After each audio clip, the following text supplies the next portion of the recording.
I just wanted to hop on with a couple of quick thoughts today. Kim and I have really been reflecting on the process of helping, she and I co authoring the AOTA's new position statement for the role of occupational therapy and pain management. She and I spent time advocating that paper was needed, that document was needed for our profession. And then we were very grateful when we were asked to co author it and the process of gathering five really fantastic contributing authors. But one of the perspectives that I think about is as an OTA. So, as an OTA, I was actually able to co author a position statement for AOTA.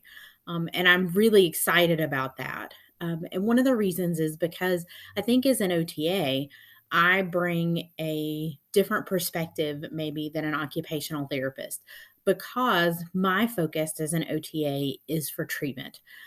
And that was actually a portion of that document that I had a large hand in writing, and really taking a look at the new practice framework and how I could take the evidence that was out there for the treatments for addressing pain and self management of pain and using the biopsychosocial approach.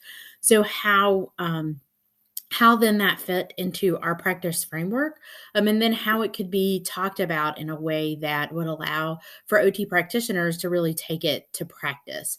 And I feel like that as an OTA, I had that perspective that was really helped me make it more applicable. And I think that it's important, and it's not that I'm special or I'm the only OTA that could have done it. I think we need to have more OTAs serving on committees at our state and national level. And I think that we need to have more OTAs contributing to documents like this because it's going to take all of us for OT to continue to be and grow our power as a profession to serve those client needs that we have. And so that takes a lot of factors. That takes OTAs themselves feeling empowered to have a voice, feeling empowered to volunteer or to step up and say, I can help with that document. And it takes others also supporting us, other OT practitioners, those folks in academia. It takes us thinking about how we use our language, and that when we do presentations and other things, that we use inclusive language to talk about OT practitioners instead of just saying OT, when actually what we mean is OTs and OTAs.